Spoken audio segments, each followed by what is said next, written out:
to the 2025 Trends to Watch. Well, I guess it's 2024 Trends to Watch for 2025 event. I am so excited to have everybody with us. And as you know, if you've attended one of these events before, it's going to be fast and furious. I've got 14 other industry leaders in the insurance industry across country lines, across different divisions of the industry that are all going to be coming forward to share trends that they think that you should be watching. And the entire point of doing this show live and having all of you here with us is to have you engage in the comments. So I can't see right now off the top of my StreamYard account who this LinkedIn user is, but it is time. We are going.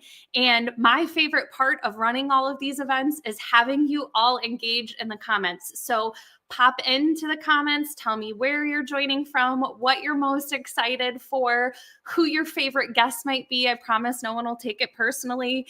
And as we're going, I want questions from you. This is going to be really fast. Everybody's got 5 minutes to come in and out and share their trend. But where there is time, I'm going to be bringing in questions from the audience to ask the guests as a follow-up to what their trend is. So get those tippy-tappy fingers ready to go so that you can get questions in there and I can get them up on the screen and engage with all of you as we're going through the discussion. I see some people coming in saying that they're ready to go and they can't wait to hear all of the trends. Ooh, Dave's already got a vote. That's great. And then we've got Curtis, who's ready in the background to come on with us here in a second. But just a couple of things from me here before we get going. First and foremost, I want to take a moment to thank our sponsors. So both Sapiens and Instenda are joining us today as a part of the panel, but also as sponsors for the event, helping you guys all get these trends into your hand and helping me make this event bigger and better and greater every single year. So please take a moment to check them out if you don't know much about them. Connect with the folks that are on the panel today from both Sapiens and Instenda and thank them for helping make this event possible. A couple of other things as we're going. Again, in the comments, make sure that you're throwing your questions in. I see tons of people saying good morning and hello and happy holidays. And so I'm so excited for that. I will be doing my best to keep up with everybody and interact as we're going. But as is always the case, check back later because myself and all of the other guests will be chiming into the comments as we go after we're done on the live stream itself. To get us started, I'm going to give just my quick trend that I am going to be keeping an eye on over the next couple of months or the next year, I guess that's the easy way to say it. And then I will bring our first guest, which is Curtis or AKA Loss Ratio onto the live stream with me as well. But the big trend that I am going to be looking at both in the insurance industry and honestly outside of that is this continued move towards the hyper-connected, hyper-personalized customer. And what I mean by that is all of us, every single one of us have been trained to really focus on trained by our AI algorithms and social media to have all of our messaging very specific and very focused to us, to the point where our favorite influencers are selling us products and speaking directly to us and talking to us. And that trend is going to extend beyond just the sales cycle. And this idea of personalization is going to become far more viable through the use of AI, but also far more expected from our customers. And more customers are going to be focused on the brands that provide them with personalized service and customer service that really makes them feel seen and not like they're just being talked to. There are plenty of other people as we're going with the conversation today that might touch on the idea of the perception of the insurance industry and how our marketing efforts need to change, how our narrative needs to shift. And that all plays into this idea. But I wanted to just get the conversation started as we're going with all of these for you to start thinking through how the different tools And the different trends that we're going to be talking about today might play into that idea of personalization. So keep the comments coming in. I love seeing where everybody is joining us from. And I am going to start by welcoming our first guest to the stage. Hello. Happy Emma, Merry Christmas, Happy Holidays. Okay, I gotta say already, starting off hot, you've set the bar for festive outfits with the ho ho ho chain. That's pretty good. I have a feeling there might be some people in the comments that have some thoughts and feelings and about the chain, so we'll leave that up to them. But Curtis, before we get started, for anybody that doesn't know you, can you give a quick introduction? Yeah, absolutely. I'm Curtis Goldsborough. I'm the president of National Insurance Inspection Services. I kind of do the loss ratio thing on LinkedIn and produce content there. National Insurance Inspection Services is a nationwide field underwriting inspection firm. We have what I believe to be the industry-leading self-inspection platform for policyholders, and that ties into my trend that I'm going to talk about here in a minute. Perfect. And it's not even just the chain that's getting attention. People are big fans of the loss ratio blazer as well. So Curtis, can you get us started with, I guess, second, because I went first, but I'd say the first official trend to watch for 2025. Yeah, absolutely. And for anyone that follows me on LinkedIn, this comes as no surprise. I talked about it a little bit in last year's event, but self-inspection for personal lines underwriting is absolutely taking the industry now by storm. And it is solving some of the biggest pressures that underwriters and underwriting teams are facing in the personal lines underwriting space.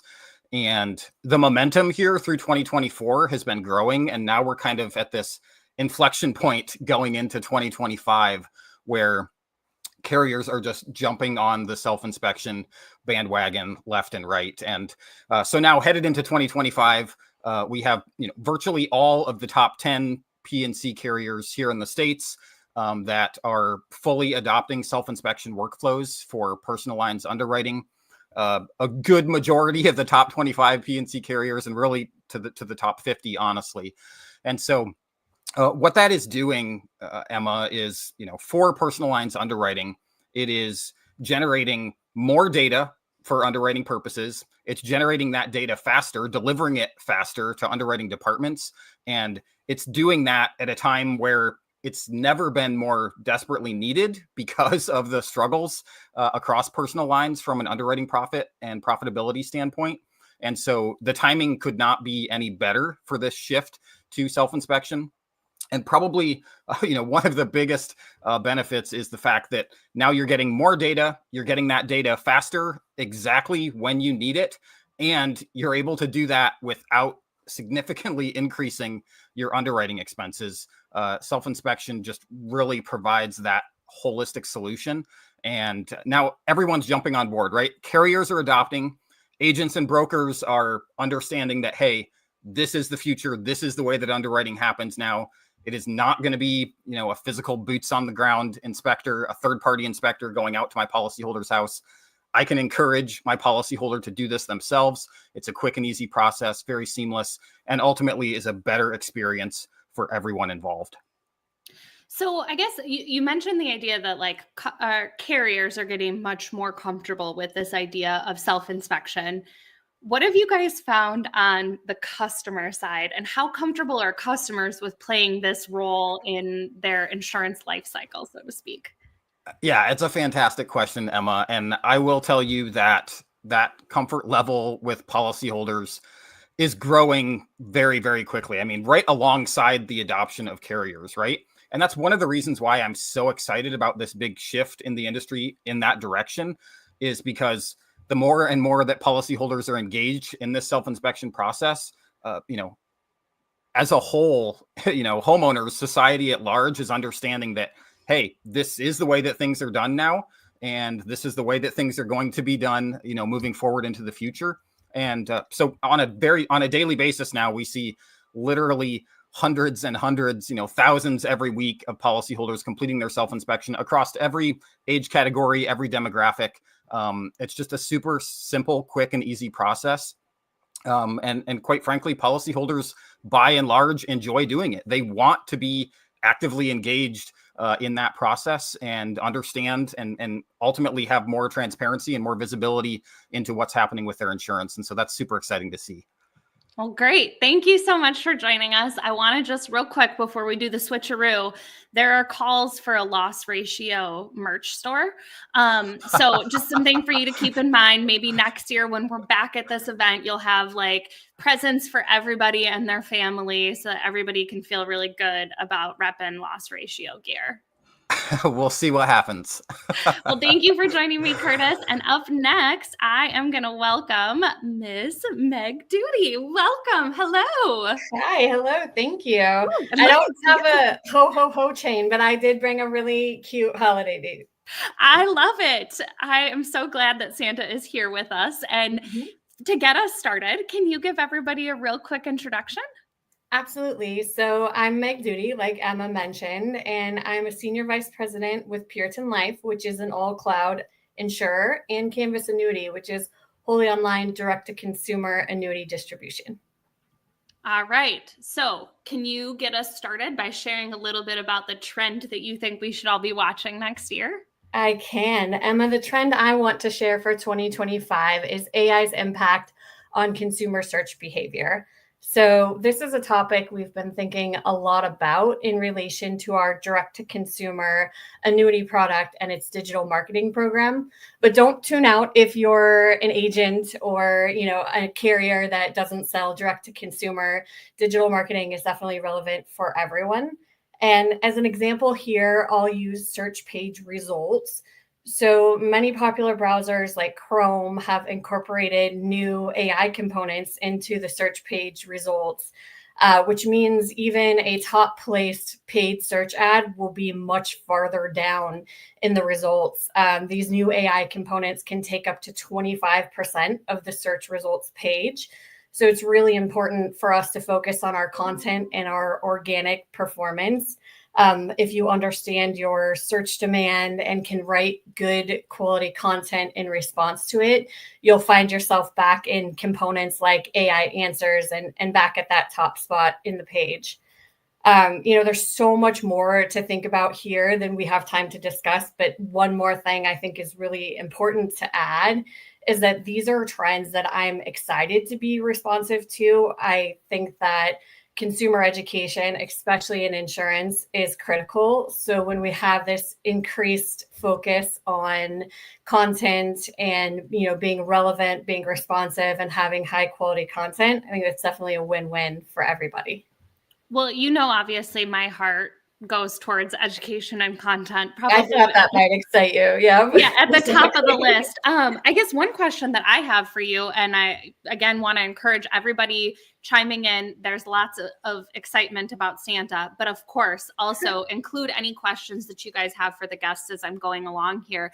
But from your perspective, what are some of the biggest questions that consumers are looking for answers for with the type of content that you guys have created? Yeah, that's a great question, Emma. Two things. We have consumers searching for best rate, right? So these are consumers that already know what an annuity is, how it might fit into their retirement portfolio, and they're just trying to find the very best rate that they can find. So that one's an easy win, right? We need to make sure that our rate information is readily available. But we also have on the other end of the spectrum, consumers who are searching for what is an annuity. And then how do I use an annuity in my retirement portfolio? So there's really a lot of interest in understanding where that fits into the overall plan for retirement from a consumer perspective. Well, and you just hit on something that we've talked a lot about. And like from my perspective, when I talk about educational content, starting at level 101, yep. What is an annuity? Some people will zoom right past that kind of content. But when you've got a buyer that's trying to become more educated and figure out exactly what the landscape looks like, they need that 101 lesson all the way up to whatever other level you want to teach them to. So I love that you brought that up because I think that's such an important point to make. 100%. And I think it's important to remember that while we want to start back at that 101 phase and really take consumers on the entire journey from an educational perspective, that it's just as important to have a focused voice. So when a consumer Googles what is an annuity, if I come back to them with every type of annuity that exists and a little bit of information on it, they will drown. And so for us, because we sell a fixed annuity product, it's important for us to keep a clear voice around that product so that it's palatable to the consumers that are searching for information.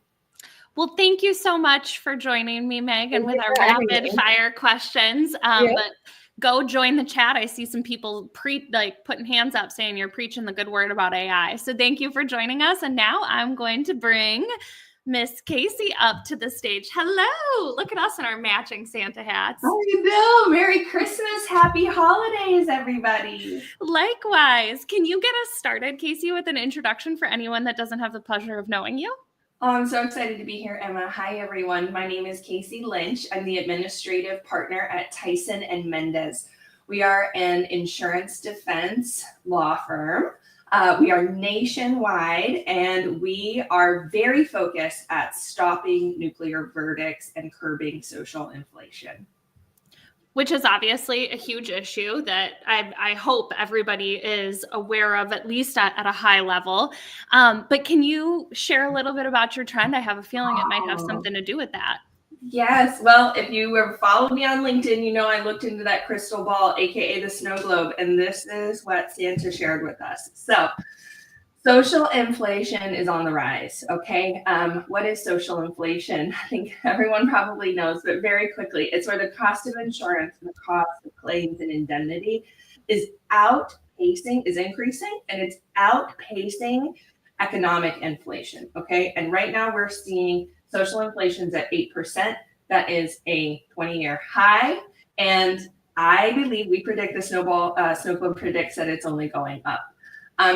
The most recent Swiss Re report, hey Curtis, the most recent Swiss Re report shares with us that nuclear verdicts are actually one of the biggest causes of social inflation. So I'm going to talk a little bit about what those are and where we're going to see them go. Nuclear verdicts, the very, very simple definition is any jury verdict over $10 million, okay?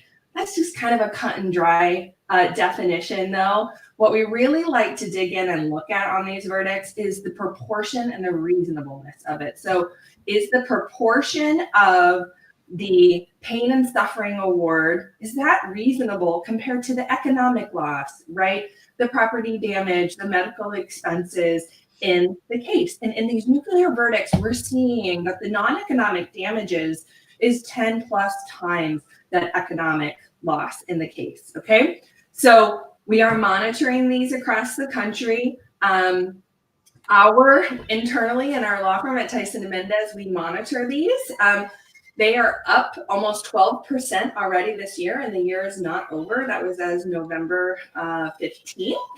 So they are headed up. And the reasons why are nuclear verdicts happening? Number one is the plaintiff's bar. So please join in the chat as I talk, and everybody type in, what do you think the number one emotion is that a plaintiff's attorney is trying to get a jury to feel in order to get the jury to award a large dollar? What emotion is the plaintiff's bar and plaintiff's attorneys trying to get at, okay?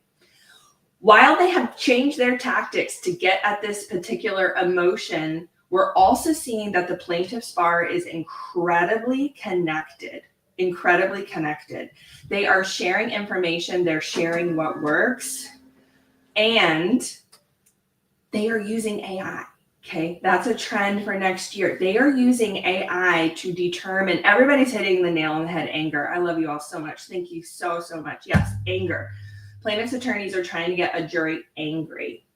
And they're using AI to figure out what's going to be a good case to take on contingency. And so where that trend is going to continue, they are leveraging technology, and we need to do the same, which I'll talk about in a second. The next thing that we're seeing that's driving nuclear verdicts is third-party litigation funding. So third-party litigation funding is where an independent financial entity invests money to a plaintiff's law firm and on particular cases in order to fund the lawsuit, but they also stand to gain financially when there's a settlement or a verdict at the end of the day. And so we're seeing that third-party litigation is out of control. It's a multi-billion-dollar industry that is practically unregulated. I believe that it impacts the ethics of our civil trial system. I'm very passionate about states needing to put some, yes, it is absolutely a racket. States absolutely need to put some protections in place. And so third-party litigation funders are also using AI to determine what's going to be a good investment here or not. And we have seen some states start to take charge in this last year. I know Louisiana was one that put some protections in place at the state level to require disclosure of third-party litigation funding when it's involved in the case. And I'm hoping, and I'm looking into that crystal ball to see if a couple more states will step forward in 2025. So what should the defense bar do? Hi, am I out of time? No, you're getting close, but I also wanted to just say the amount of anger that just came through that chat. Sorry. Finish up. We're supposed to be in the holiday spirit. So defense, what's amazing is we have 4 things that we think law firms should do, defense firms should do in the courtroom. And we are seeing that more and more are doing it. It's fantastic. It's incredible. Thank you to the defense lawyers out there for evolving, for trying something new and creative with the jury to combat this anger, right? We have to diffuse anger at trial. And the very last thing is that there are AI tools for the defense and for the insurance companies as well. So please, reach out to me. I can give you some guidance on that. But we have the AI tools available just the same as the plaintiff's bar. And it is time that we evolve. It is time that we do something different and step forward and take meaningful steps to curb social inflation. Well, thank you for joining me, Cayce. And for anybody that wants to learn more about all of the stuff that she just talked about, go back. I've got a Leading Change episode with Cayce talking more about this that's now also available on all of your favorite podcasting networks. So thank you so much for joining me, Cayce. And I'm going to swap you out and bring on Sam. Hello and welcome. Uh-oh, Sam, you're muted. That one. There we go. Copied Meg as well with the Santa background. So I love it. You've also got a tree too. So the stakes are rising for everybody. Yeah, Can you good. give everybody who hasn't had the pleasure of following you on TikTok for some time like I have a quick introduction? Yes, I'm Sam Lydon, previously Ridgewell, gone for a rebrand name this year. And I founded Empower Development. We're a training organization that specializes in people that work in the insurance industry to help them progress in their careers. And a big part of that as well is to help people find out about insurance careers. So young people kind of have it as a career option for them when they're finishing education. Wonderful. Well, I'm excited to have you here. And can you give everybody an idea of what trend you will be watching as we head into next year? Yeah, so for me, it's absolutely going to be TikTok, which I know is something you spend a good amount of time on as well, Emma. But I think TikTok is underestimated by our industry in terms of the impact that it has and the potential that it really provides for us to connect with the public as well as our policyholders. I recently heard TikTok described as, rather than social media, being content media. And I think that might land with a few people that haven't really kind of grasped what we're looking at on TikTok and how it's different to other platforms. So other platforms for social media, Facebook, Instagram, people are sharing lots of their kind of personal life. And I understand there's a bit of a barrier there for kind of looking at that with a work perspective. But if we look at TikTok like content media, this is a whole nother way of us being able to share information with people. And TikTok for us has been something we've been using for 4 years now, and used it as a way of helping young people discover careers in insurance. I'm sure most of the audience on this live will be of the same opinion that it's actually a really great career option and one that is underrated by people who don't know about it or maybe don't have any friends or family in it to have that insight. And we used to spend a lot of time getting out to schools and universities trying to talk to people and get it on their radar.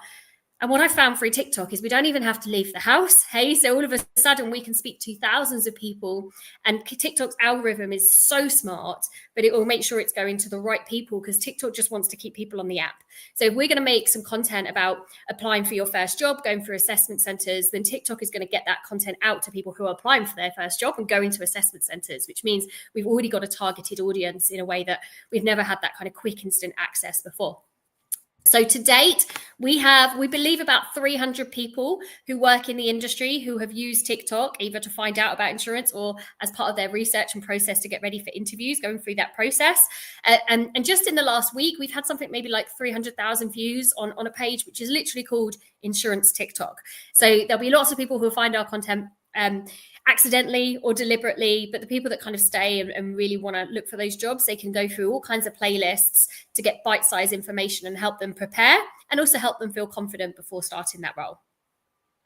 So now this is like the Americans asking the question, back to you. Obviously there is, and I think it was Luke brought it up, I lost the comment now, that it might get banned in the US. Yes. So from a tool like standpoint, obviously both you and I are big fans of the algorithm that's available there and the reach that TikTok has, but what suggestions do you have if TikTok were to be banned in the US for anybody that wants to kind of take on this content side of things? Yeah, and my opinion on this, a purely opinion, is that should it get banned, I feel like they have to be ready with a replacement for it, because it's just such a large economy in itself. You know, there's people who are earning huge amounts of money through the platform. So I would hope that there's an exit strategy, which either revolves around a replacement like for like platform that's fits within those concerns, or an alternative platform altogether that has the kind of similar algorithm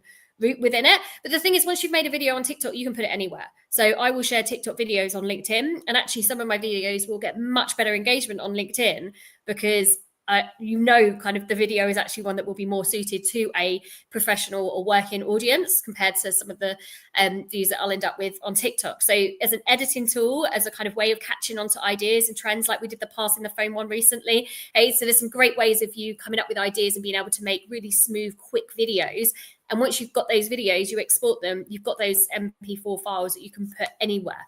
So we'll put some on our website, we'll put them on YouTube Shorts, different places as well. But for us, the algorithm, the reach, the finding the people who wouldn't otherwise be looking for our content, that's the real magic thing that if TikTok does get banned for you, I think would be a real shame if it can't be replaced. I agree. And I completely echo your advice. And Nikki in the comments was saying the same thing. You can still create the same spirit of content and the same type of content on other platforms. And I am still holding out that, to your point, the ban will maybe not take place, or there will be some pushback, but remains to be seen. And we could have a big discussion about all of the implications of all of it in the comments here. But thank you so much for joining us, Sam, and have a wonderful holiday season. All right. Enjoy the rest of this. I'll see you in the comments. Bye.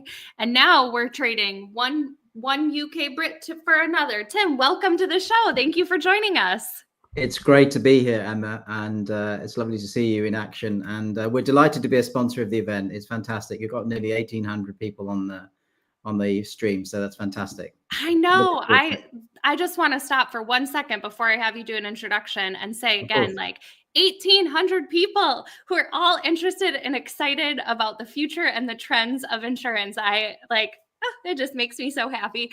But Tim, can you give everybody an introduction if they don't know you? Of course, right. My name is Tim Hardcastle. I'm the CEO and co-founder of Instander, which is the world's largest no-code core insurance platform.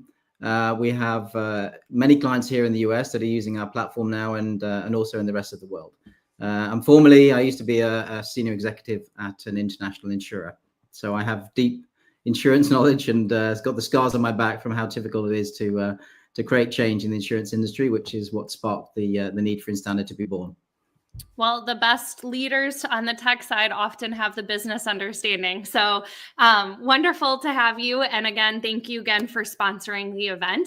Can you give everybody a taste of what your trend to watch is? Absolutely. Really looking forward to this. So my trend is insurance becoming a real-time force for good. right? So let me give you some background, a bit of context, and then I'll get into the meat of the few minutes that I have with you guys.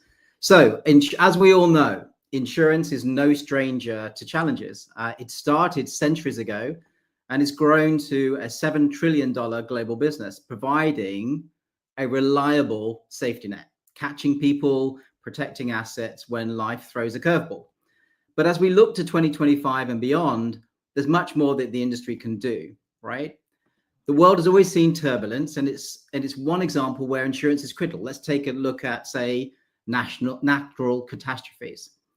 They've increased in number over the last 50 years to 400 per year, and losses globally are now reaching over $700 billion.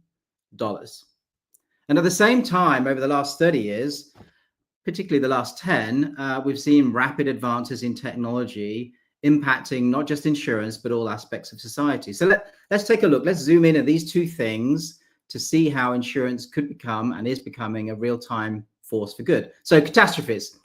Consider Hurricane Helene. It struck the US mainland this year. And these kind of crises demand action before, during, and after they occur. And insurers utilized satellite imagery and predictive analytics to monitor the hurricane's progression in real time, enabling them to alert policyholders and expedite the claims. And this proactive approach not only mitigated losses, but helped the community recover more quickly. And that's the future of insurance, leveraging technology to save lives and livelihoods, and not just to replace things after the fact. The industry is proving that it can be a partner, a proactive partner in resilience, and not just be that safety net. Now let's look at the other trend. Of course, it would be wrong for us to miss the insurtech and the emergence of the incredible advances in technology. And if we look at Hurricane Milton, which caused significant flooding and damage, insurers partnered with insurtech firms to deploy drones and AI-driven assessments. So they're able to rapidly evaluate damage and help initiate and settle quite quickly claims. So this synergy between traditional insurers and technology exemplifies how collaboration helps efficiency and responsiveness to the customer. So here's what makes this moment powerful. We're blending decades of industry experience with cutting edge technology for not just for catastrophes, but across the whole insurance arena. And it's this combination of understanding that's at stake and knowing how to apply the technology. It's moving the industry forward, and applying it in real time or close to real time is where the consumer ultimately will feel the biggest benefit and impact. And so I think where we're facing is we're not asking the question, can the technology solve this problem? We're now saying, how quickly can we get technology and the solutions into the hands of the people that need it most? So where do we go from here? The opportunity is clear. We have. You just asked my question for me. I'll go back off. So where do we go from here? We have the technology and the partnerships and the centuries-old DNA of insurance to become a real-time force for good. But we need to think boldly and ambitiously. So it's about recognizing we're not just insuring risks, we're starting to and need to double down on protecting futures. And if we get this right, and we should, we won't be known as an industry that manages risk. We'll be seen as an industry that's widely seen as an industry that's one that changes lives. And that's, for me, and I'm so excited to be part of it, is a legacy that's worth striving for in 2025. I mean, I'm seeing tons of echoing that this is kind of the direction that everybody within the industry would love to see. And I think, especially with a lot of current events here in the United States that are showing us the viewpoint and the perception of the insurance industry, this is incredibly important. And I hope that we as an industry rise to the occasion over the next year and take our responsibility seriously. So thank you for helping kind of lead that way. And again, certainly lots of comments coming in, kind of talking through this. So if you want to pop over into the chat and interact with everybody there, thank you again for joining us, Tim, and thank you for sponsoring the event, and have a happy holiday season. It's great to be here. Thank you for the opportunity, Emma. All right, Miss Christy Lane. Now we're going from the UK up to Canada. Welcome. I'm so glad to have you here. Hi, thank you. Happy to be here. So to get us started, can you give everybody, oh, we're also matching in our little Santa hats today. Can you give everybody an introduction? Yeah, absolutely. Hi, everybody. As Emma said, I'm joining from Calgary, Canada, where you can see all my kids' coats here. I'm Dr. Christy Lane. I wear a couple of hats. Literally, I am one of the co-founders of Flora Fertility, a fertility insurance MGA, and I'm also a venture partner at IA Capital in New York, investing in insurtech, fintech, and digital health. And my background, really quick, is primarily in digital health, and then evolving through a couple of companies into the insurtech space for the last 10 years. Well, I'm so excited to have you here with me. We've gotten the chance, obviously, to team up on a couple of different panels over the years. Yeah. And I would love to hear your trend. Yeah, I was debating what I was going to call this trend, but the trend that I'm excited to talk about today is fertility and women's health, and not just women's health, but health of people who are wanting to create and have a family at some point. So just coming from the personal standpoint, I have 3 kids. You can see a bunch of their pictures there. 2 of those 3 kids I needed fertility treatment for. And so I'm sure most people in the room either know somebody or have been through infertility themselves. It's now the stat is around 1 in 6 people will need some type of fertility treatment. And the challenge is right now that there are very few affordable, accessible options for paying for that. And it's such an important topic or trend, if you will, right now that last year the World Health Organization declared infertility a global health emergency in need of mechanisms of new funding. And so what we're seeing and what we're working on at Flora is developing financial or insurance tools where women can purchase true insurance that's portable, that will allow them to plan and pay for having babies on their own terms, on their own timeline, and in a way that's affordable. What you're also seeing in this space right now is that the majority of mechanisms for people to be able to pay for fertility treatment are on the group side. So you're seeing big companies in that space, but really only accessible to Fortune 500 companies because those products don't require underwriting. So we're really excited about what we're building, but also excited about seeing other things in the market, including new products in parental leave and other, employee and flex benefits. Thank you for the comments.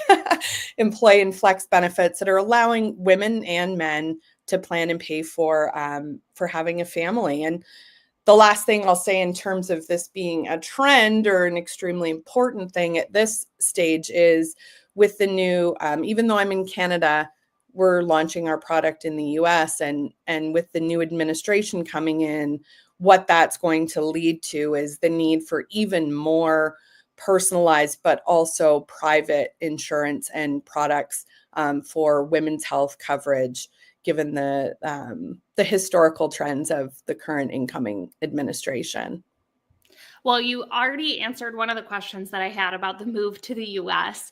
So I'm going to ask you another question, and this is more just me wanting to highlight how amazing you are. Can you tell everybody what you did with those babies of yours while you were off conquering the world and traveling all over the place?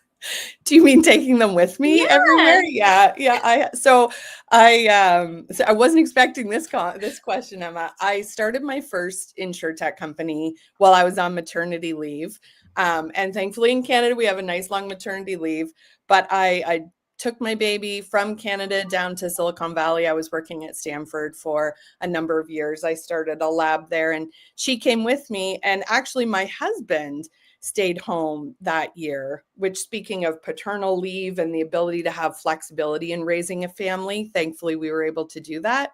But with my second daughter, I think I took her on 40 flights in her first year, just flying around trying to build my company. And again, thankfully I had the financial flexibility to be able to do that. But that's real life, whether you're a mom or a dad trying to innovate and build new companies. So it was exciting times, also very busy.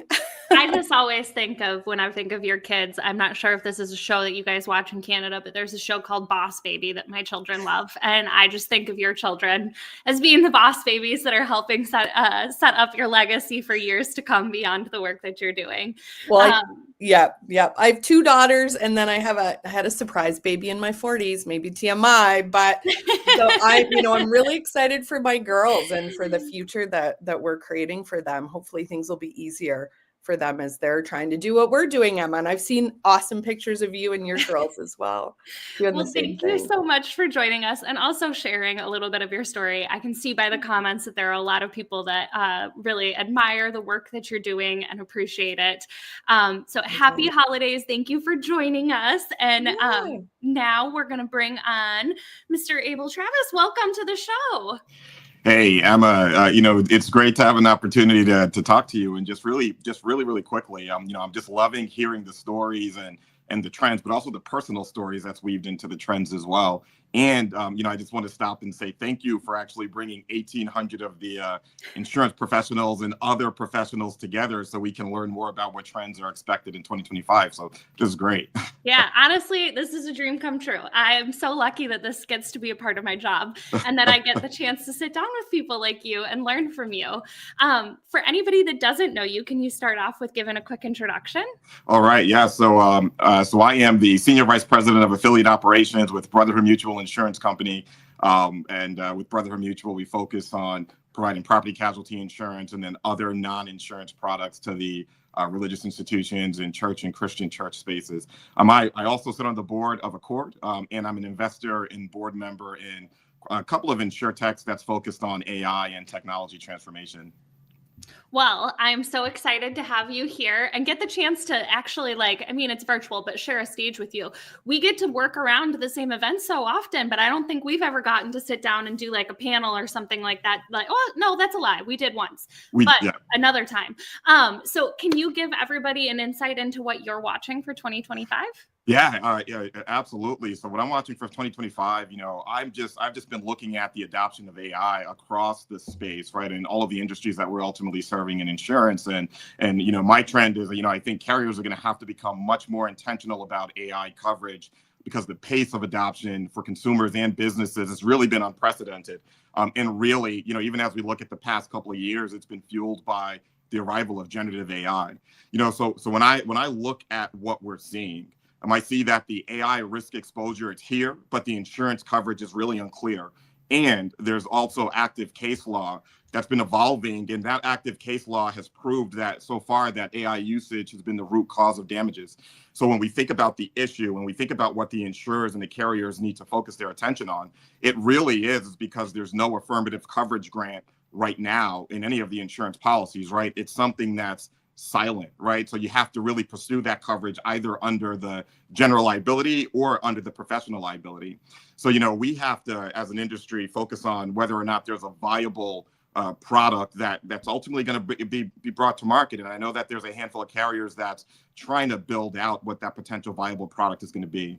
Emma, when I think about this, I really think about it in the context of the early days of cyber, right, where the industry was challenged really to quantify that AI risk. And it's huge. Even if you go back to one of the high profile incidents that we saw with one of the federal cases where one of the attorneys used ChatGPT in one of their cases, and ultimately it started hallucinating and creating case law that ultimately wound up getting thrown out. So I believe that the only way for us to move forward as an industry is just a handful of things. I go back to what science did with cyber and developing a scoring model that ultimately helped carriers to quantify the cyber risk. I think that's going to have to be the same thing with AI risk. And then finally, I also believe that carriers are going to really have to focus their attention on not having silent AI coverage, but really creating some sort of an affirmative coverage grant, really in order to address that AI risk, because we've just seen it adopted across the board, right? When you think about law and legal, but also in manufacturing and, even in hospitality in those industries. So it's a huge risk, and the undercurrent that's coming into play, it's really going to create a risk for the insurance industry that could potentially bubble up into something that we just haven't expected. I think that this is such an important conversation because everybody is so focused over here on like, how do we use AI that we're not thinking about the other balancing act that comes into it, or not thinking about it enough. And also kind of the intersection between what happens with cyber and AI. You mentioned the idea of cyber, but like what happens when the bad guys have AI in their hands as well? And what does that do to cyber risk? And how much do we see all of that starting to play out in a really big way in the next couple of years, I think is a very important thing for us to be talking more about and watching.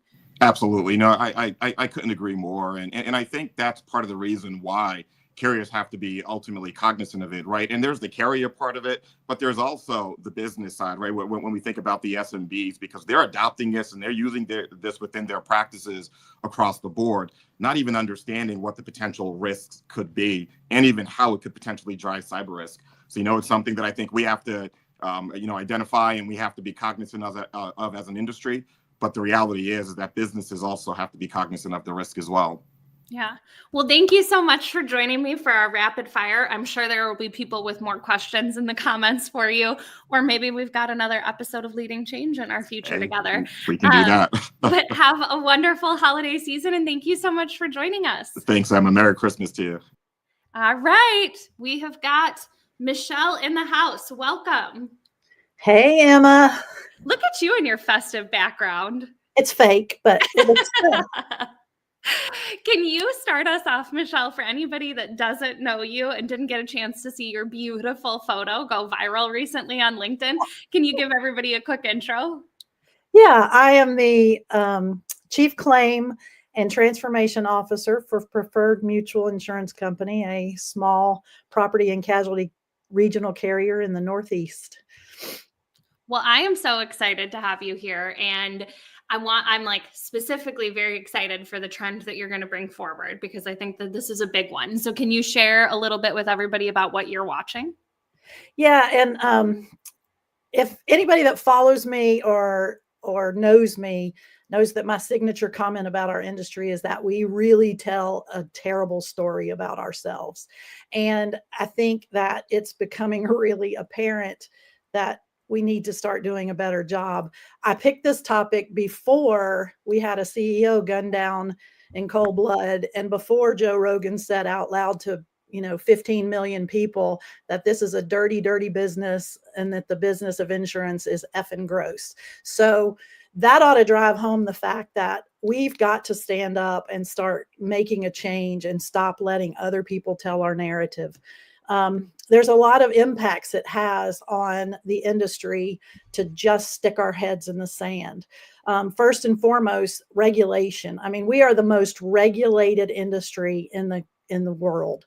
And because of all the negativity that we're allowing to go and be out there, we are seeing a lot more regulation. It's inhibiting our ability to price risks. We've been in a really long, hard market for a while. Prices have gone up. People don't see that as, the rest of inflation that's happening to the world. They see that as corporate greed, and they think they're misinformed and think that, we're out there making money when they don't realize that that's not the case with the industry. We're also seeing it, as Cayce mentioned earlier, in social inflation. We're bringing that disgust and mistrust in the world for our industry into the courtrooms. And we've seen an 11% increase in commercial casualty losses in each of the last 5 years. So it's going up 11% a year due to that social inflation. This is a really jarring statistic. So listen, 2017 to 2022, the plaintiff bar has spent $6.8 billion in advertising to tell the world how awful we are. That is more than the top 10 carriers in that period of time combined. So we aren't doing anything about it. And then the money we spend on advertising is all about, a gecko or mayhem are getting 15% in 15 minutes. We're also, and I think this is the most critical piece to this, we aren't able to attract new talent to our industry. We're facing a tsunami of retirements. Half of the industry is 45 years and older, and the Gen Z population just doesn't believe we contribute to the social good. I'm really glad Tim brought up all of that. Let's do good, because if we don't start showing that we are a good industry, we're going to just cease to be able to attract new talent, because 44% of Gen Zs will turn down an employment offer if they think it's misaligned with their values. And surveys show that they don't think insurance is aligned with their values. So, Michelle, can I sure. ask you a quick question? Sure. You mentioned the idea of like the geckos and all sorts of mascots and stuff like that. But I think what you have been doing recently, and I've already seen a number of comments come up about it and your content, what role do you think leaders in the insurance industry have, whether it's on LinkedIn or other channels, to help share a different narrative? Well, I mean, it's obvious that nobody's getting their news from typical places anymore, and they are being influenced by, if you looked at the negative comments that were coming out after that CEO was gunned down, praising the shooter, and just TikTok, X, all of them were taken over with these positive comments for the shooter. And we didn't come out at all and do anything on the flip side of that. And we've got to start owning our own story. We've got to take back control. We've got to get out there and show that we're a public good, that we enable economic growth, we rebuild communities after disasters, and quite frankly, we enable businesses to be born and not face financial ruin. And to, I think, some other people's comments, we got to start rebuilding the trust. We've got to start being transparent as leaders in the industry and honest, and talk about the rising claim costs, the catastrophe losses. We got to be clear on how we price risks and why. We've got to start addressing pain points. Affordability and access is a huge issue. And if we don't start talking about it and engaging in the narrative, they're going to create the narrative for us. So it's really important that we start using our industry as a really positive, good, get out there, tell our message, get more people that sit in C-suites to get out there and engage on, I haven't done TikTok yet, but to engage on LinkedIn, to talk about it, to just, because we're allowing the information to be told to us, not for us. And we've got to stop that. And we've got to stand up together. We got to start telling real stories, show real impact. We just can't continue to do nothing, because if we do, the narrative's going to continue to be negative. And I really think we're going to be pushed into the abyss. I don't mean to paint a completely dark doom and gloom story, but we've got to take this back. It's okay to give people tough love so that we realize the stakes that are at place. Absolutely. And again, based off of the comments, just zipping past me right now, people are in agreement. And so I hope that this is the call to action to everybody that you need to get out, start telling a different story, start getting transparent with the way that we approach marketing and sales and helping educate buyers. Can't do it individually. We have to team up. Exactly. Well, thank you so much for joining us, Michelle, and have a wonderful holiday season. Yes, thanks. This is so exciting. I'm going to go watch the rest. Yay. Bye. All right, Ryan, welcome. Hey, how are you? Good. Can I just say ditto to everything that Michelle just said? I think that was that needs to be cut, clipped, replayed over and over, and DM'd to all the CEOs of every major insurance organization in our industry. Don't worry. She said she's not on TikTok, but that clip will be. So can you give everybody a real quick introduction, Ryan, for anybody that doesn't know you? Yes, I am the Chief Marketing Officer of an AI company in the insurance industry called Lincora. I also have a podcast called Ryan Hanley Show, and some of you may have seen me out on the speaking circuit as well. I do a bunch of other stuff. Well, thank you for joining us. And can you give everybody, besides what Bryan Falchuk tried to seed you with as the trend to watch for this year, can you give us your trend to watch other than just loving Bryan?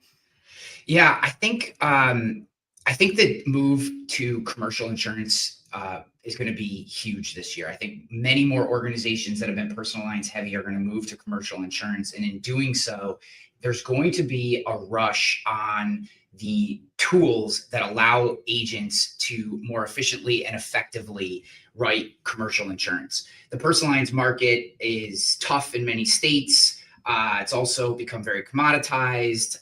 The systems and processes and tools are kind of set in stone. And while there's plenty of room to grow, I'm sure in personal lines, I think the major opportunity is in commercial.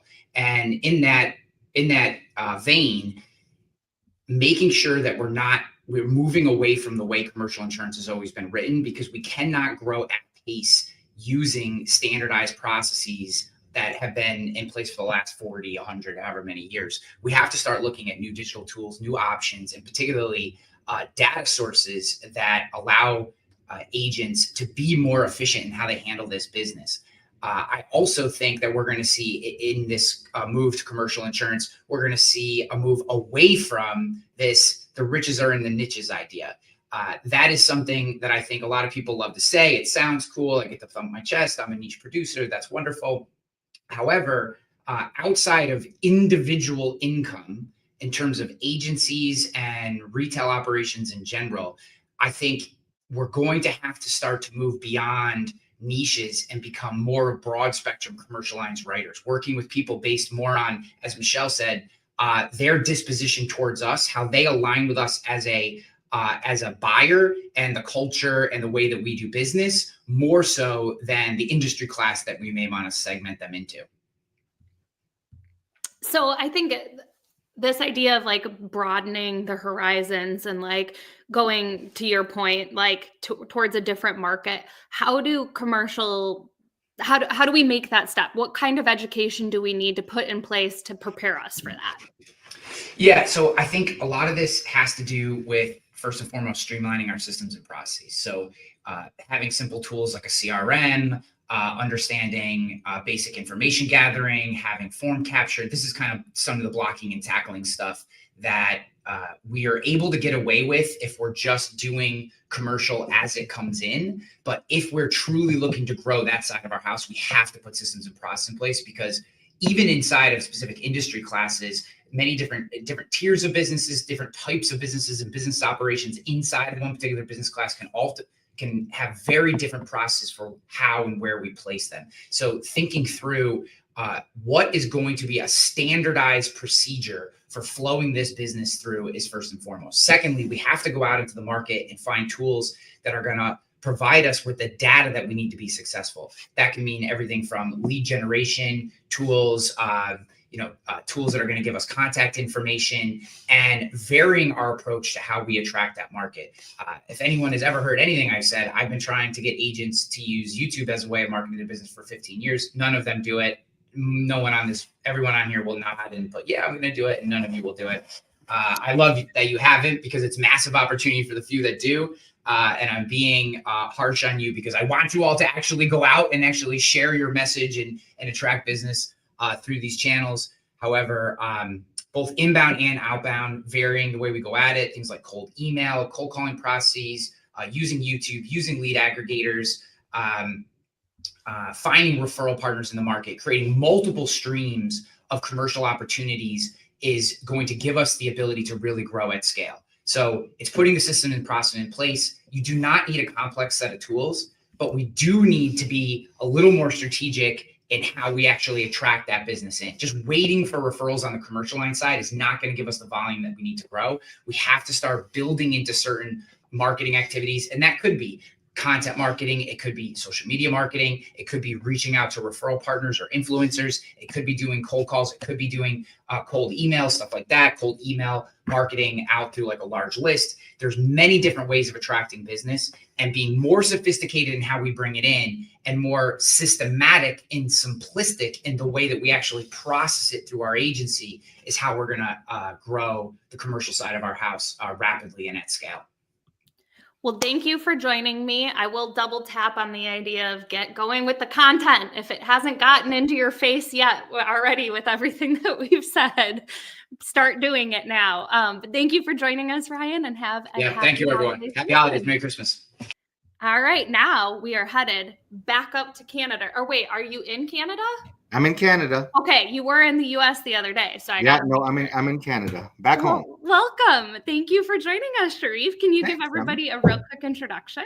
Yes, my name is Sherif Gemayel. I'm the founder of Trufla. We're a Canadian-based insurtech. I'm also a former agency owner. Trufla was designed to solve real problems for agency owners. Well, I am certainly excited to have you here with us, and I appreciate your festive flair with sweater and headgear. But can you share a little bit about what you're going to be watching in 2025? For sure. So I think the big trend I'm going to be watching for is democratization of data. And I think that's one of the biggest trends we're going to see in 2025. So what does that actually mean? What does democratization of data actually mean? So traditionally, data for agencies has been siloed. It's locked away in AMS systems that are really tough to get that data out. I used to joke around that it was easier for me to steal gold from Fort Knox than extract data out of my AMS system. And so that data sits there, tough to get out. Carriers have that data. Asking a carrier to get that data takes weeks. And so agencies need the ability to extract that data, use it in an actionable and practical way, and realize that data is no longer just for big players or tech savvy, but it's a game changer. So you and I have talked a little bit about this in the past in terms of how difficult it is to get systems to talk. And obviously there's solutions like Trufla that help with the data management. What suggestions do you have for agents and brokers that are kind of at that point where they're at a loss beyond just buying technology of like how to start managing data more efficiently? Well, I mean, for democratizing data for an agency means a few things. I mean, it's enabling smarter decisions. Instead of just waiting for reports, every team member should have access to insights in real time to define, your best client opportunities, to upsell, spotting areas of risk, really leveling the playing field for everyone. And it also gives the agency the ability to really enhance that client engagement and really personalize it. So what are some of the practical uses? Having the ability to segment and prioritize your clients, improving your operations, being able to analyze retention trends, performance metrics, customer insights, which of your clients are actually the most profitable, which aren't, and which should you send along to a competitor. And really driving personalization for each client, not just kind of talking about it and as a nice to have, but actually being able to understand each client, what is important to them, how you should be talking to them, how you should be treating them, recommending new products tailored to that client and their needs. This is the most important thing for an agency nowadays. Well, thank you so much for joining us, Sherif, and get into the comments. You've got a lot of fans, and they're all spelling your name with all sorts of extra letters, which means They're really excited that you're here. So go get in there and interact with everybody and have a wonderful holiday season. Take care. All right. Welcome to the stage, even though you're mad at me for putting you out on blast. I guess I deserved it, right? For anybody that doesn't know you, Bryan, can you get us started with an introduction? So I'm Bryan Falchuk. I run an organization called PLRB. That's a trade organization of the insurance industry in the US. We help carriers, P&C carriers, with dealing with claims and coverage. And I also have written a book series called The Future of Insurance and do a podcast in that name, and just get to kind of go around the industry and talk about things that are happening and what they could mean for us and how we navigate that and the challenges we face, and hopefully just get people thinking a little bit differently about what's in front of us. And I do have to say, the subtle holiday flair. I was going to you had Santa with you. You were much more over the top. This year, it's much more understated. I had a vision of something more insane, and Amazon suggested, I was like, well, that's like business professional absurd at the same time. So yeah, here This we is go. the outfit that's going to give for years to come for you. That's right. Yeah. And it'll get a matching tie or something. Yeah. This is, this works. So Bryan, can you tell everybody what trend you're going to be watching as we head into next year?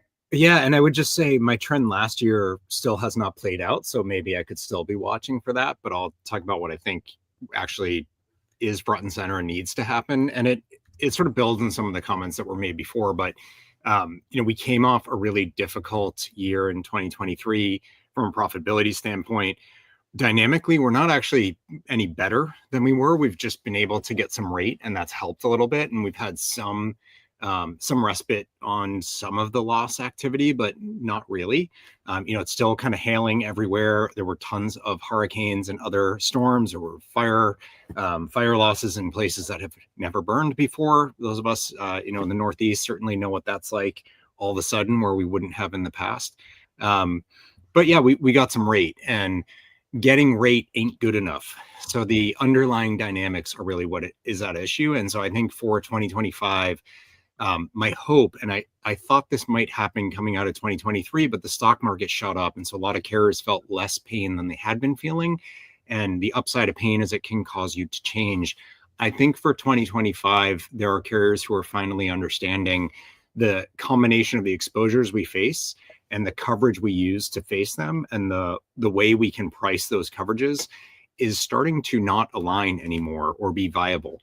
And so I think there will be more of a push to rethinking coverage, rethinking how we go about selecting risk and rating for it, and not just doing this like we'll exit one part of the market because we can't make money, we'll jack up rates and then we can come back to it. That's I think a historic approach that doesn't really fit when the coverage and the exposure are so misaligned, and I think they are now.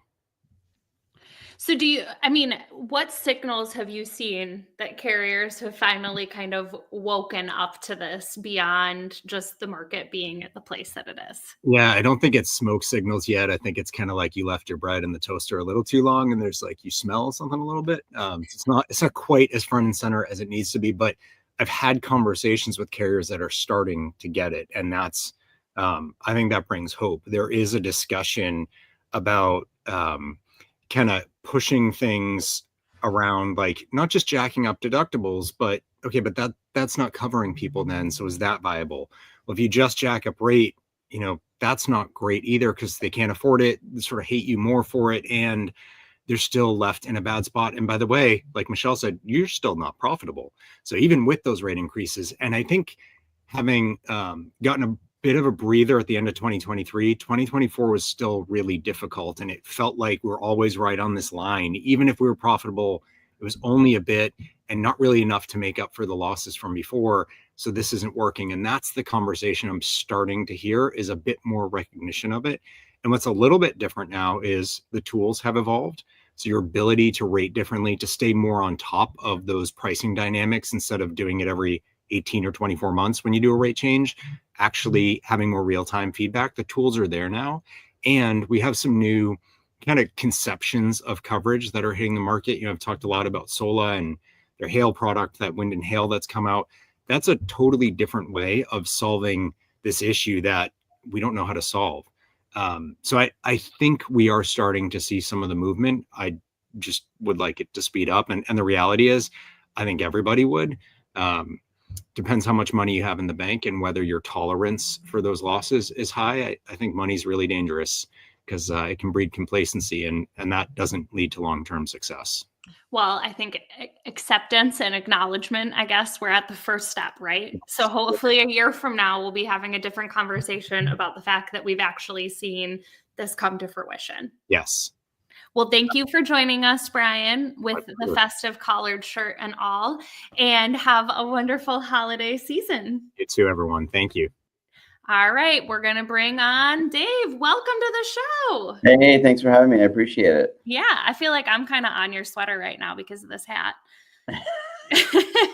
Pretty much. I modeled the sweater after you, actually. Exactly. Can you give everybody a real quick introduction, Dave? Yeah, sure. My name is Dave Welchsler. I'm with OMERS Ventures. OMERS is one of the pension funds of Ontario. We direct invest in startups.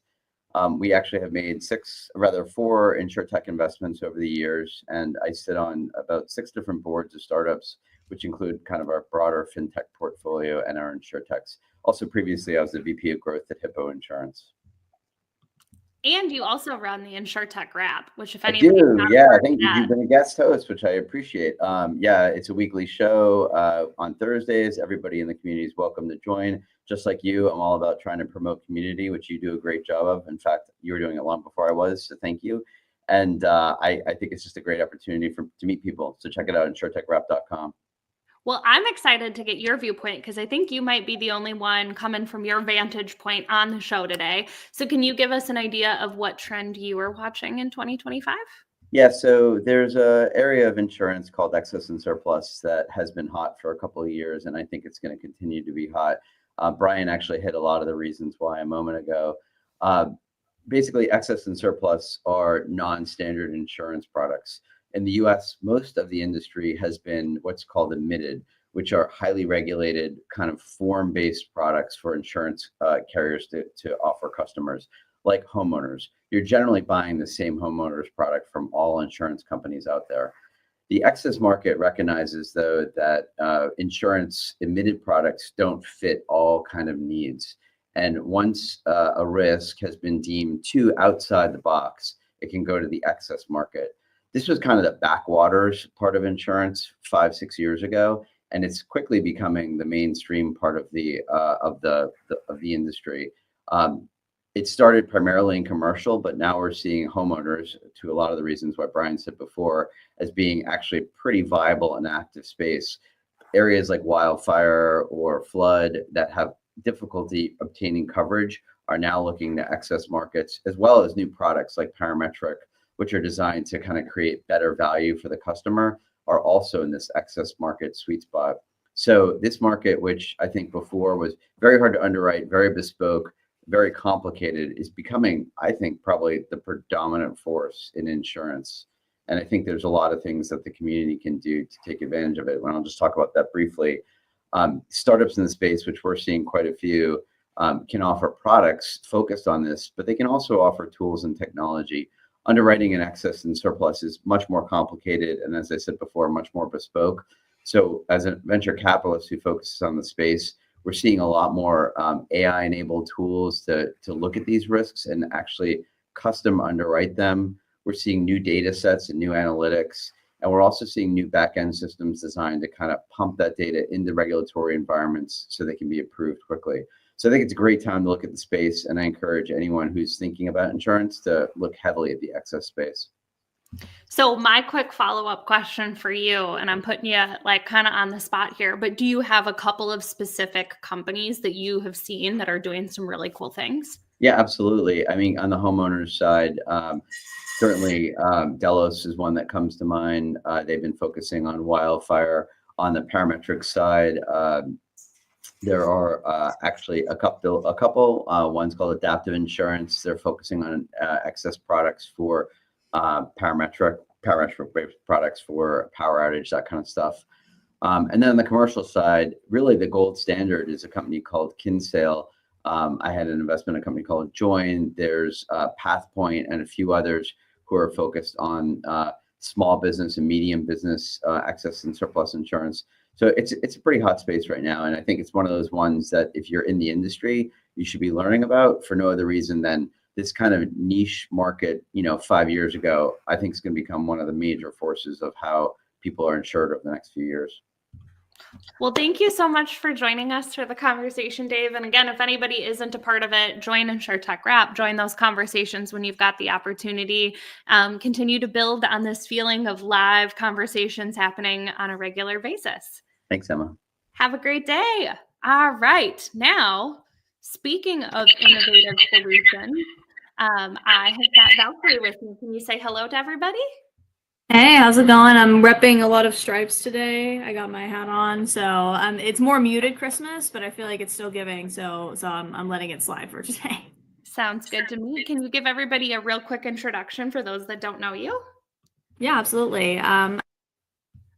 The co-founders and CEO of Fora, and we help insurance companies understand property risk from this lens of survivability. So if you're looking at a property less than temperature, humidity, weather data, we're looking at the structure and whether or not it will survive the next disaster. I'm really excited to have you with us and get a insight into your crystal ball. I hope this doesn't embarrass you, but I tell people when I introduce them to you that you are far younger and far smarter than most of us. So this is my experience to get to learn from you and see what you're watching. So could you share your trend with everyone? Yeah, absolutely. I mean, so my trend is kind of from this lens of seeing a lot of the industry retire and needing to supplement a lot of what is happening currently in the workforce. So I definitely second what Michelle said, where someone told me a little while ago that insurance would make a terrible startup because you only interact with insurance in the worst periods of your life. And that's not necessarily a great, investment strategy for a lot of startups that are currently existing. And so, as we've kind of talked to more and more of the insurance workforce, and as more of the workforce retires, I think the statistic is, something focused around 60% of the workforce is retiring in the next 5 to 10 years. People with a lot of knowledge are leaving, and we need to be able to not only educate new people that are coming in, but also fill that hole with something that allows incoming employees to have more visibility, to have more transparency. So we've said for a long time that the future of insurance is transparency. And one of the biggest things that we focus on with Fora is providing as much upfront value as possible to people that have no idea which properties are more likely to survive in a disaster-prone area. And that's really a big important piece of placing property risk, especially in today's landscape, whether that be personal or commercial, where we're seeing such massive upticks in disaster risk that it's pretty hard to ignore. A big thing that, I've been focusing on recently is trying to understand why our infrastructure is just not ready for this. And a lot of what kind of pivoted us and moved us into the insurance space originally was the fact that we can use insurance as the safety net that it was designed to be, as an approach to resilience, but also provide more information to the younger generation that gets them excited about this industry. So I think overall, the biggest thing that I'm watching out for is how we use current tools and the existing marketing and content to reach out to this younger generation, and hopefully kind of like get them more excited, not just about climate solutions, but also about insurance related solutions and how they can impact more of the world. So one of the things you just mentioned is content. And I know you have also started to share a lot more content, video focused on educating people about wildfire, but also insurance. What kind of response have you gotten being a younger person sharing content, whether it's on TikTok or LinkedIn, about all of this? Yeah, I mean, I think a lot of originally when we got into insurance, a lot of people told us, like, don't go into insurance. It's super antiquated. It's like a very old industry. It's a legacy industry. And that might be a deterrent, that we were young people coming into the industry. And I think the approach that we took was, if you lead with value and you lead with, your learnings and insights and be willing to learn from other people, then it's kind of come to us as, it's like you're building a company and you're doing these things and you're a young person. It's more of like an added factor as opposed to it being any kind of deterrent, at least from what I've seen. And so, like, for young people that are coming into the industry, the number one piece of advice that I give to everyone is talk to as many people as you possibly can, as quickly as you possibly can, because that's where you're going to learn from all of these people that have all this experience and really be able to use that as actionable feedback to move you forward. And I think this comment from Michelle really sums up that idea that it's not a disadvantage to be young in this industry and driving new and different ideas. People are excited for it. So keep doing the good work of not only helping protect us from wildfire, but also for helping spread the good word of what insurance is and the opportunity that it provides. Yeah, absolutely. Thanks for having me. Yeah, have a great rest of your day and happy holiday season. And we're going to do our final switcheroo of the day. And welcome Gayle to the stage. Thank you for joining us. Thank you. Yes, it's great to be here. I have enjoyed, I am at a client site today, but I was able to log on early and just listen to most of this. And it's just exciting to hear all these different perspectives. So I'm happy to be here. Well, can you start by giving everybody a quick introduction? Sure. So Gayle Herbkersman, I'm responsible for property and casualty at Sapiens and software and services company. So we provide software solutions to property and casualty and life and annuity insurers. Well, thank you for joining. And also thank you again to Sapiens for helping sponsor the event. And you get the pleasure of giving everybody our last trend of the day. So can you tell everyone what you're watching? Okay, so sometimes it does pay to be last. And so I'm watching Operational Excellence Through Innovation. And as I listen to Ryan and Bryan and Dave and even Valkyrie, it really is about innovating processes and operations to become, and using all new technology so that we can reach our audience better. I think we've heard today, some insurance sometimes has a bad rep, but it's about using all the tools available to be able to process insurance faster, be it E&S, be it personal, be it commercial.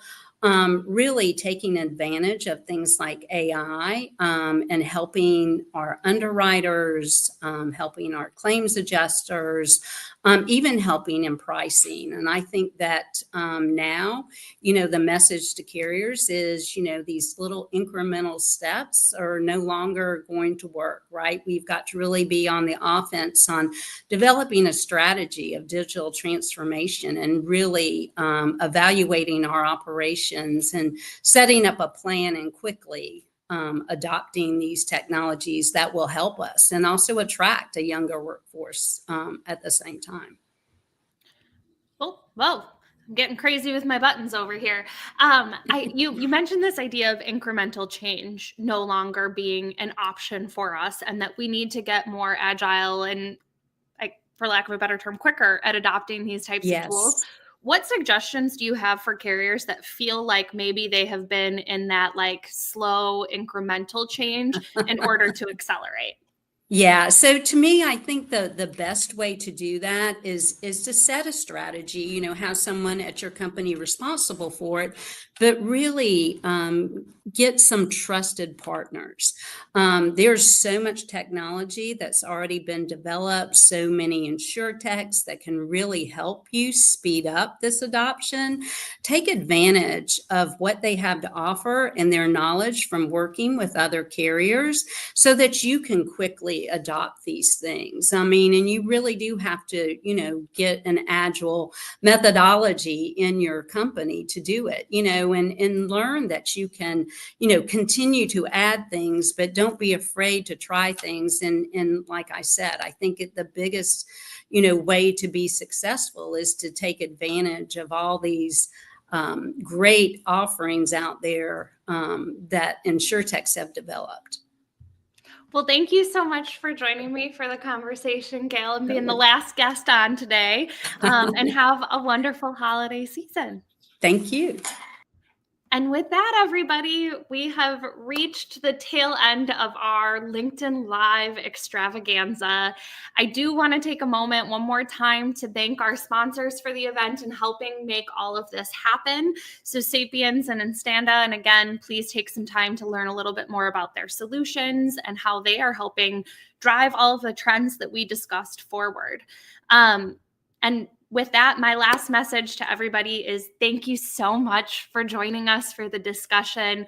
I said it when I was talking to Abel, but it's honestly a dream come true for me to get to have this be a part of the work that I do and get the opportunity to help talk about how we lead change and how we do things differently and think about our industry and technology in a different light. 1,800 people coming together for this event the week before Christmas is still a little mind-blowing to me. And I see that I've got over 400 different comments to go in and react to and engage with, which there's no better treat or happy holiday gift to me. So thank you everybody so much and have a wonderful holiday season, and be sure to stay tuned to Leading Change in 2025 here on LinkedIn, YouTube, or your favorite podcast platform. Bye everybody.